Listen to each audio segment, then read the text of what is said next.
क्रांतिकार बोल रहा है। साथियों, आदरणीय नेताजी जितनी बड़ी शख्सियत थे तमाम लोगों ने यहाँ बताया। साथियों, आदरणीय नेताजी, मैं आपके बीच में बताना चाहता हूँ, दलितों और पिछड़ों में साथियों राजनीतिक रूप से लोगों को स्थापित करने का, नेता बनाने की फैक्ट्री थे।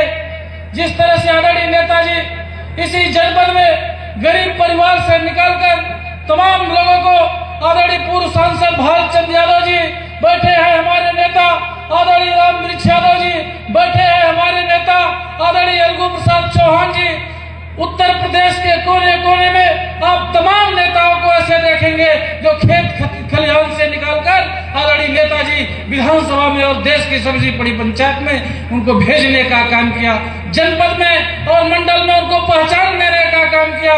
साथियों, ऐसे नेता को हम नमन करते हैं। आदरणीय नेताजी, ऐसा कोई क्षेत्र नहीं है, चाहे सुरक्षा के क्षेत्र में आदरणीय नेताजी को जब मौका मिला रक्षा मंत्री बनने का, तो तभी हमें हमारे तमाम लोगों ने बताया, आदरणीय नेताजी हमारे सैनिकों का सब उनके घर नहीं आता था। उनके सैनिकों को, अपने देश के सैनिकों को जो सीमा पर शहीद हो जाते हैं, उनको ससम्मान उनके घर भिजवाने का फैसला लिया, उनके लिए अधिकार और कानून बनाया। साथियों, उनके परिवार के लोगों को एक नौकरी और 20 लाख रुपए देने की घोषणा किया। आदरणीय नेताजी कभी राजनीतिक मूल्यों और सामाजिक सिद्धांतों से समझौता नहीं किए। आदरणीय नेताजी को जब मौका मिला उत्तर प्रदेश की सरकार चलाने का, तो ना जाने खुले आसमान के नीचे सो रहे कितने लोगों को, हजारों करोड़ों लोगों को छत देने का काम किया। साथियों, करोड़ों करोड़ों किसानों का कर्जा माफ करने का काम किया। नेताजी को जब भी मौका मिला, जो हमारे लोग बाजार में दुकानें लगाते हैं, पटरी पर रोड के किनारे उनकी असूली बंद करने का काम किया। समाज का कोई ऐसा तबका नहीं है आदरणीय नेताजी स्वर्गीय मुलायम सिंह यादव जिसके लिए काम नहीं किए। आज साथियों, नेताजी के पुण्यतिथि के अवसर पर मात्र फूल और माला चढ़ा देने से नेताजी को सच्ची श्रद्धांजलि नहीं होगी।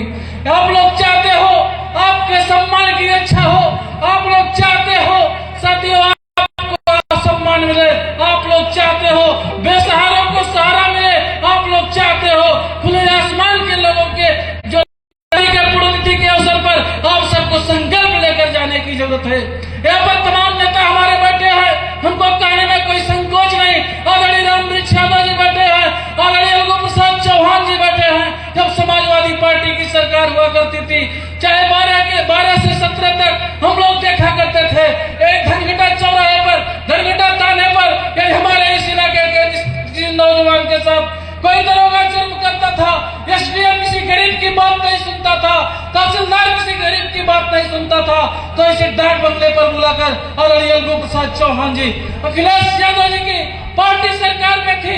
साथियों, सरकार में बड़ी ताकत होती है, चाहे एसडीएम हो, चाहे थानेदार हो, चाहे तहसीलदार हो, उससे काम करवाने का काम करते थे, और जो काम नहीं करता था वो धनघटा थाने में और तहसील में नहीं रह पाता था। ये ताकत थी समाजवादी पार्टी की सरकार की, ये ताकत थी हमारे नेताओं की। आदरणीय रामवृक्ष यादव जी जब गिलाते थे, हम लोग छोटे थे, लेकिन सुना करते थे यदि कोई कार्यकर्ता, कोई नौजवान किसी के भी साथ जुर्म होता था, तो साथियों चाहे कप्तान हो, चाहे डीएम हो या थानेदार हो, साथियों उसको घुटने पर आना पड़ता था, उसको घुटना टेकना पड़ता था, हमारे कार्यकर्ताओं का सम्मान करना पड़ता था।